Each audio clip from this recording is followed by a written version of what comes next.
नमस्कार, स्वागत है आपका। मैं हूं आपके साथ सपना दीपक विदेशा। बुलेटिन का आगाज करेंगे।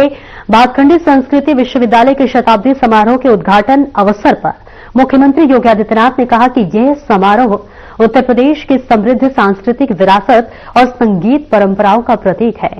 साथ ही उन्होंने बताया कि वर्ष 1940 में गुरुदेव रविन्द्रनाथ टैगोर के पत्र के माध्यम से इस संस्था को विश्वविद्यालय के रूप में स्थापित किया गया था, जो आज भारतीय संगीत और संस्कृति का प्रमुख केंद्र बन चुका है।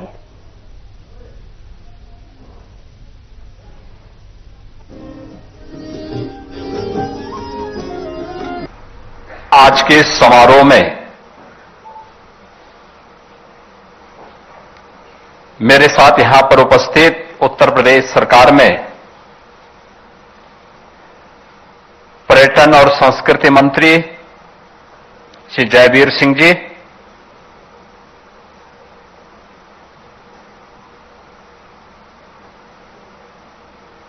सुविख्यात संस्कृति कर्मी, पूर्व सांसद और आज के समारोह के विशिष्ट अतिथि पद्म पुरस्कार से सम्मानित सोनल मानसिंह जी, लखनऊ की महापौर श्रीमती सुषमा खड़गवाल जी, कुलपति भातखंडे संस्कृत विश्वविद्यालय प्रोफेसर मांडवी सिंह जी, विधान परिषद के माननीय सदस्यगण श्री मुकेश शर्मा जी, इंजीनियर अविनीश कुमार सिंह जी, डॉक्टर लालजी प्रसाद निर्मल जी, रामचंद्र प्रधान जी, पवन चौहान जी, माननीय विधायक श्री नीरज बोरा जी, अमरीश कुमार जी, विश्वविद्यालय के सभी पुरातन छात्र, अन्य विशिष्ट महानुभाव, विश्वविद्यालय के हमारे सभी यहां के शिक्षकगण और प्यारे बच्चों, मैं सबसे पहले भातखंडे संस्कृति विश्वविद्यालय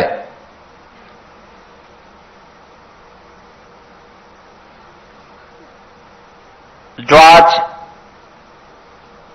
फर्श से अर्श की एक नई ऊंचाई को प्राप्त करने के उत्सुक दिखाई दे रहा है, इस पूरे संस्थान को शताब्दी महोत्सव के शुभारंभ के अवसर पर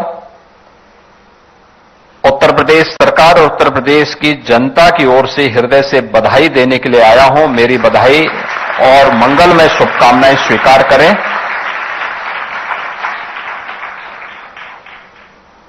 यह शताब्दी महोत्सव का शुभारंभ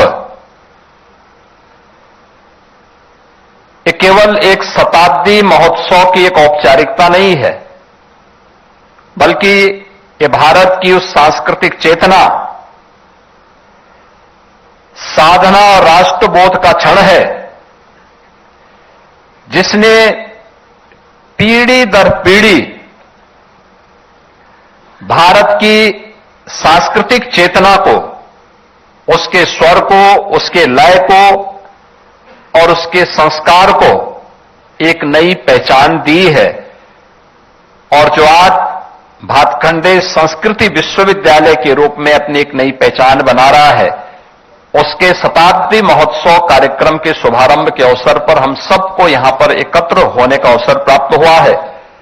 मैं इस अवसर पर भातखंडे संस्कृति विश्वविद्यालय, जिसने इन 100 वर्षों में भारतीय संगीत, नृत्य, नाट्य और ललित कलाओं को न केवल संरक्षित किया, अपितु ने आधुनिक शैक्षणिक व्यवस्था से प्रतिष्ठित कर एक संस्कृति कर्मी भी राष्ट्र निर्माण में अपना योगदान दे सकता है, अपनी उस भूमिका का बखूबी निर्वहन करने का प्रयास किया है। इसके लिए मैं भातखंडे संस्कृत विश्वविद्यालय से जुड़े हुए उन सभी महानुभावों के प्रति कृतज्ञता ज्ञापित करते हुए उनके प्रति जिन्होंने इस संस्थान को आगे बढ़ाया था, उनके प्रति इस अवसर पर उनका विनम्र स्मरण करते हुए उनको श्रद्धांजलि भी अर्पित करता हूं। हम जब संस्कृति शब्द कहते हैं, राष्ट्र की आत्मा संस्कृति में होती है। जैसे कोई मनुष्य है, आत्मा जब उस शरीर से अपना संबंध तोड़ देती है तो शरीर निस्तेज हो जाता है, मृत हो जाता है। ऐसे ही राष्ट्र के जीवन में भी होता है। अगर उसकी संस्कृति उससे अलग कर दिया जाए तो राष्ट्र निस्तेज हो जाता है, खंडर हो जाता है, अपनी पहचान को खो देता है। लेकिन भारत की कला ने, भारत की स्वर ने, भारत की इस लय ने अपनी इस पहचान को सम और विषम परिस्थितियों का सामना करते हुए जो निरंतरता दी, उन संस्कारों की बदौलत है कि भारत की हमारी संस्कृति अपने आप को दुनिया में सनातन संस्कृति के रूप में स्थापित करने और उसको प्रभावी ढंग से उसकी विभिन्न विधाओं के माध्यम से आगे बढ़ाने में सफल हुई है। और आज हमें भातखंडे संस्कृत विश्वविद्यालय के शताब्दी महोत्सव कार्यक्रम के साथ जुड़ने का अवसर प्राप्त हो रहा है। यह अवसर हमारे लिए बहुत महत्वपूर्ण है, क्योंकि 1940 में गुरुदेव रविंद्रनाथ टैगोर ने अपना जो पत्र जारी किया था, उन्होंने उस समय इस संस्थान को उन्होंने विश्वविद्यालय के रूप में संबोधित किया। लेकिन 1940 के बाद 1947 में भारत आजाद होता है। 1950 में भारत का संविधान लागू होता है। 1947 से लेकर के लगातार 2017 तक सरकारें आती गईं, जाती गईं। लेकिन मैं धन्यवाद दूंगा तत्कालीन राज्यपाल श्री राम नाईक जी ने। एक दिन जब मैं उनसे मिलने के लिए गया था, उन्होंने कहा कि भातखंडे संस्थान यहां पर है, क्या वह विश्वविद्यालय बन सकता है? तो मैंने कहा कि जरूर इसमें प्रयास होना चाहिए और हम प्रयास करेंगे, हमारे पास प्रस्ताव आ जाता है तो। मैं हमेशा इस बात को मानता हूं कि कलाकार ये ईश्वरीय गुण है, हमें उसकी अवमानना नहीं करनी चाहिए, और चाहे उसमें किसी भी विधा से जुड़ा हुआ हो उसको सम्मान देना चाहिए, उसको प्रोत्साहित करने का प्रयास करना चाहिए। और वह मेरे लिए क्षण था, प्रस्ताव आने में देर हुआ, मैं विभाग के पीछे पड़ा रहा, भैया आप कुछ करिए, आगे बढ़िए। लेकिन मुझे प्रसन्नता है कि गुरुदेव रविंद्रनाथ टैगोर ने जो कल्पना की थी कि विष्णु नारायण भातखंडे जी की, पंडित विष्णु नारायण भातखंडे जी की भावनाओं के अनुरूप विश्वविद्यालय के प्रस्ताव को हम आगे बढ़ा सकें, और 2022 में हमारी सरकार ने इसको विश्वविद्यालय के रूप में मान्यता दी। और आज भातखंडे संस्कृत विश्वविद्यालय उत्तर प्रदेश का पहला संस्कृति का विश्वविद्यालय बनकर के हमारे सामने खड़ा है।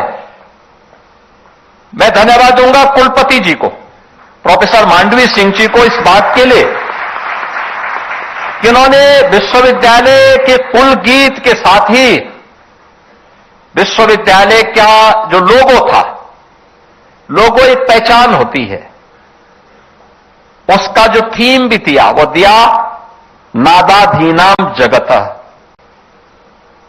यानी नाद के अधीन ये पूरा जगत है।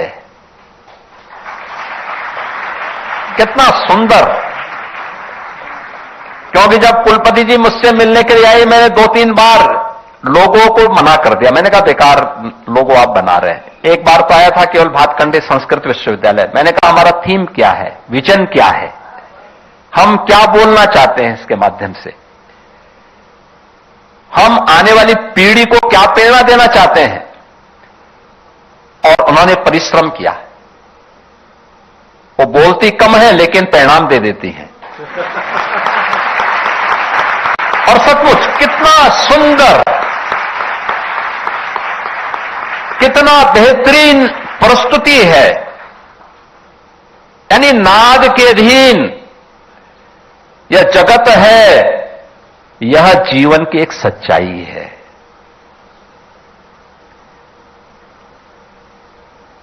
आपने देखा होगा इस जगत का पहला स्वर है ओंकार का। यह आप कभी एक नाद योग होता है, योग की उसमें अगर आप जाएंगे कभी देखेंगे, कभी अपने कानों को बंद करके अपने अंदर के स्वर को सुनने का प्रयास करेंगे कि नाद की तरह वो गुंजायमान करेगा। और यही जगत की सच्चाई भी है, यही विज्ञान भी कहता है, अध्यात्म भी यही कहता है और संस्कृति भी यही कहती है। और यही भातखंडे संस्कृत विश्वविद्यालय भी कह रहा है कि नाद के अधीन यह जगत है और उस नाद को पहचानना यही संगीत की अलग अलग विधाओं के द्वारा किया जाने वाली वह साधना का हिस्सा है। कोई स्वर के माध्यम से, लय के माध्यम से, कोई नाट्य के माध्यम से, कोई उसे अन्य तरीके से अलग अलग विधाओं के माध्यम से उसकी प्रस्तुति करता है। और वह प्रस्तुति अब यह भातखंडे संस्कृत विश्वविद्यालय के माध्यम से हम सबको देखने को मिलेगी। और मुझे बहुत अच्छा लगा कि यहां के पूर्व कलाकारों को आज यहां के पूर्व छात्रों को सम्मानित किया गया। और बहुत अच्छा मैं देख रहा था, यहां पे लोग आए थे, उन सब की अपनी प्रस्तुति होती है। उनके माध्यम से न केवल वह भातखंडे की इस परंपरा को, बल्कि जहां कहीं भी जाते हैं उत्तर प्रदेश को भी उनके नाम पर एक पहचान मिल जाती है, एक सम्मान मिल जाता है।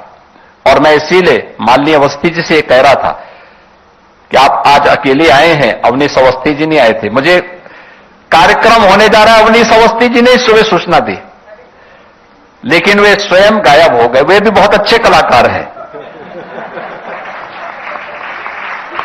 लेकिन वे आज यहां पे उपस्थित नहीं हुए। लेकिन आज मुझे अच्छा लगा कि इन कलाकारों को यहां पर सम्मानित दिया गया।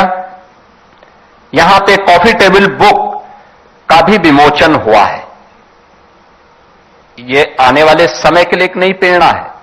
आने वाले समय में हो सकता है जब इस विश्वविद्यालय के, यानी आप अनुमान करिए ना, जब विश्वविद्यालय देश की शताब्दी महोत्सव के साथ जुड़ रहा होगा आजादी के, उस समय वह कॉफी टेबल बुक ये भी होगा कि एक शताब्दी महोत्सव भातखंडे ने भी अपना मनाया था, भातखंडे संस्कृत विश्वविद्यालय ने भी मनाया था।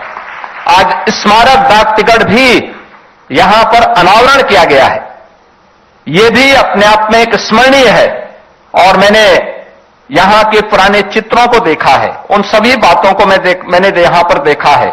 और मैं इस बात को कह सकता हूं कि पंडित विष्णु नारायण भातखंडे जी का जो योगदान है, याद करिए 1940, 1926 यह देश गुलाम था, औपनिवेशिक दमन का शिकार था। उस समय अभिव्यक्ति की स्वतंत्रता नहीं थी। संगीत के लिए, कला के लिए कोई मंच नहीं था। उस कालखंड में उन्होंने भारतीय संगीत को वैज्ञानिक आधार दिया, शास्त्रीय अनुशासन और सुव्यवस्थित पाठ्यक्रम उस समय उन्होंने प्रदान किया।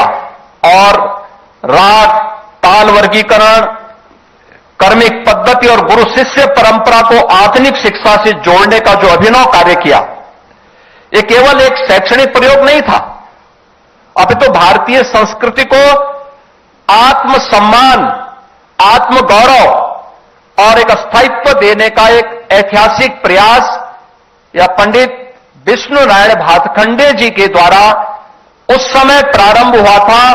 भातखंडे संस्कृति संस्थान उसका एक आधार बना था, भातखंडे इंस्टीट्यूट उसका एक आधार बना था।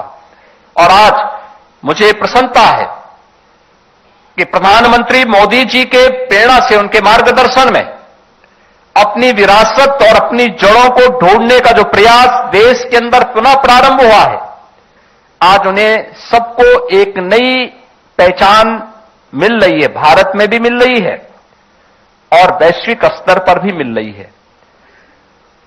आज याद करिए 2019 में जब कुंभ का आयोजन प्रयागराज की धरती पे हुआ था, हजारों वर्षों की विरासत है, लेकिन कुंभ के आयोजन के साथ देश जुड़ सके, यूनेस्को उन्हें भारत की अमूर्त सांस्कृतिक धरोहर के रूप में मान्यता दे सके, यह भी हमें देखने को मिला। और इसी वर्ष जनवरी में जब हमने इस सदी के महाकुंभ के आयोजन को किया था, आपने देखा होगा जिन लोगों की यह मान्यता थी कि आज का युवा अपनी संस्कृति से विमुख हो रहा है, महाकुंभ के आयोजन के साथ जिसके बारे में औपनिवेशिक कालखंड में यह मान्यता थी कि इसमें तो वे लोग आते हैं जो लोग सामान्य रूप से, उनके बारे में बहुत खराब धारणा ब्रिटिशर ने बनाने का प्रयास किया था।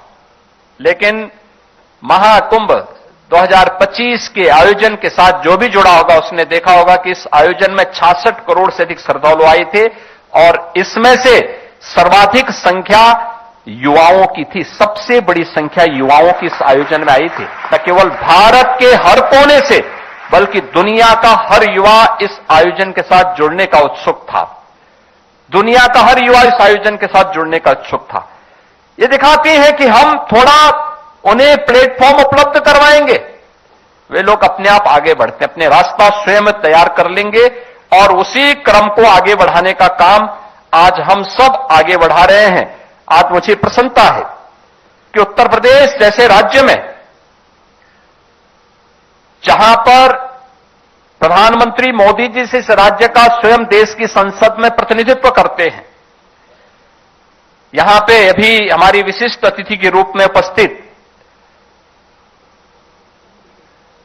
सोनल मांझी जी जब यहां पे अपना उद्बोधन दे रही थी, कितना सुंदर उन्होंने कहा कि हम जब नृत्य करते हैं तो नटराज के रूप में भगवान शिव हमारे सामने दिखाई देते हैं।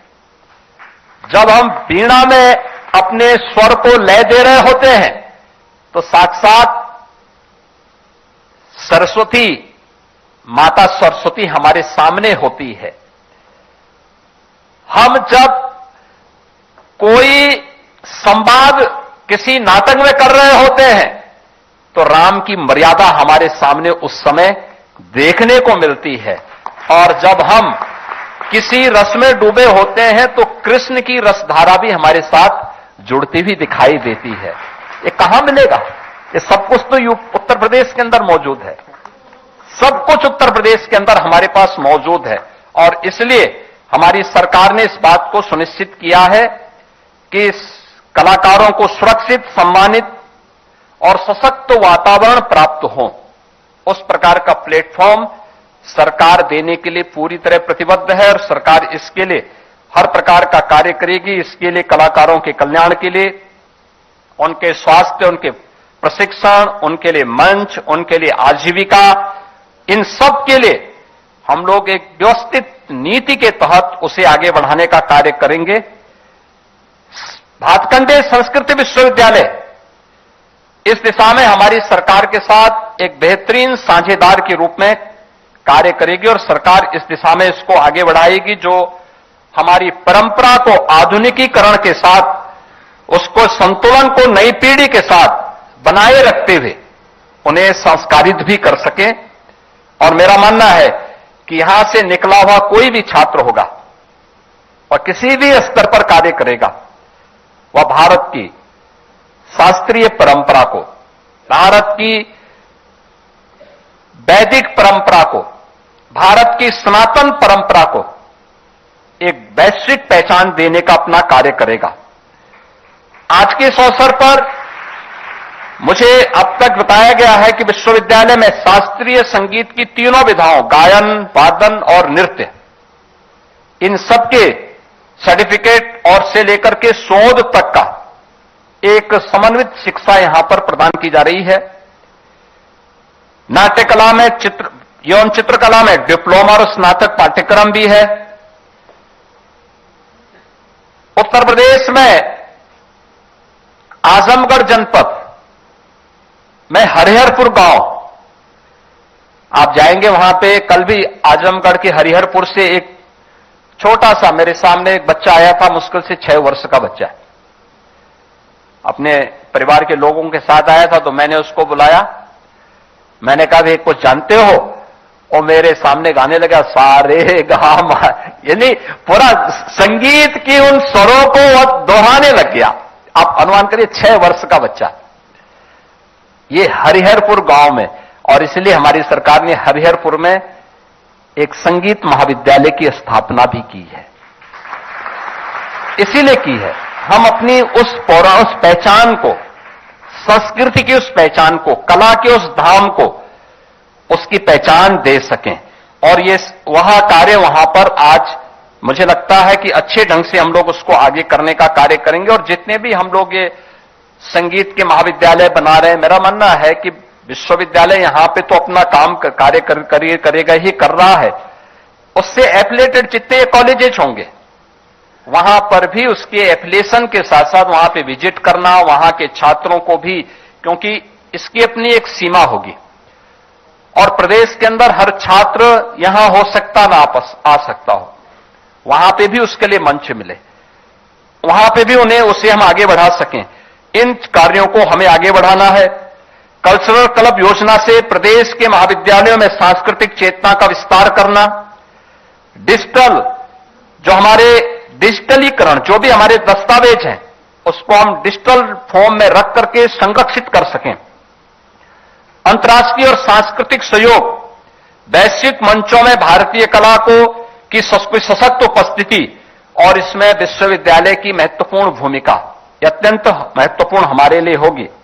और मुझे ये बताते हुए प्रसन्नता है कि अब विश्वविद्यालय अपने नए कलेवर के रूप में आएगा। अब तक एक सामान्य अब 1926 में जब यह भातखंडे संगीत का एक छोटा सा केंद्र था, उस समय की आवश्यकता के अनुरूप वह सुविधाएं थीं, उस समय के लिए पर्याप्त थीं, आज के लिए अब कम है। और इसीलिए हमारी सरकार ने निर्णय किया है, हमने यहां पे लखनऊ में, यहां के काकराबाद लखनऊ में लगभग 6 एकड़ भूमि इस विश्वविद्यालय को प्रदान की है, जहां पर विश्वविद्यालय के नवीन भवन की स्थापना होनी है। और नवीन भवन के लिए मैं चाहूंगा कि विश्वविद्यालय भी और पर्यटन और संस्कृति विभाग भी इस बात को सुनिश्चित करें कि जो भी बने वह वैश्विक यानी ग्लोबल स्टैंडर्ड का होना चाहिए, वैश्विक मानक का होना चाहिए, जिसमें आधुनिक और समग्र परिसर सुविधाएं उस एक परिसर में उपलब्ध हो सकें। शिक्षा भी, शोध भी, साधना भी, सांस्कृतिक प्रस्तुति के लिए भी यह एक अच्छा कार्य वहां पे होना चाहिए। ऑडिटोरियम ये बना है, लेकिन मेरा मानना है कम से कम 2 ऑडिटोरियम होने चाहिए। एक छोटा हो 200-250 की प्रस्तुति के लिए, और एक बड़ा होना चाहिए 1000, 1200, 1500 बच्चों के लिए, कार्यक्रम के लिए, बड़ी प्रस्तुति के लिए वो ऑडिटोरियम होना चाहिए। ओपन थिएटर होना चाहिए, जहां पे किसी अच्छे उस पर वहां के बच्चे अपनी प्रस्तुति वहां पर दे सकें। अन्य सुविधाओं से अच्छी सुविधाएं होनी चाहिए, अच्छी लाइब्रेरी होनी चाहिए, अब तक की धरोहर को हम व्यवस्थित रूप से कर सकें। और इस पुराने परिसर को, इसको हटाना नहीं है, संस्कृति विश्वविद्यालय का ही पार्ट रहे, लेकिन इसको हम संगीत और उससे जुड़ी हुई विभिन्न विधाओं के एक बेहतरीन म्यूजियम के रूप में इसको आगे बढ़ाएं। पुरातन जितने भी स्थापना काल से लेकर के उसके संस्थापकों के साथ साथ पंडित विष्णु नारायण भातखंडे से लेकर के अब तक की उस पूरी परंपरा को, कौन कौन कब कब डायरेक्टर थे, कौन कौन यहां पे काम करने वाले लोग थे, किस रूप में उन्होंने सेवाएं दी, कौन यहां पे अच्छे शिक्षक थे, कौन यहां से अच्छे छात्र निकले हैं, उन सबको भी अगर हम यहां पे उनके आंकड़ों को एकत्र करके उसे आगे बढ़ा सकेंगे एक बड़ी उपलब्धि विश्वविद्यालय के पास होगी और विश्वविद्यालय को इन कार्यक्रमों को आगे बढ़ना चाहिए। फिलहाल इस बुलेटिन में इतना ही। नमस्कार।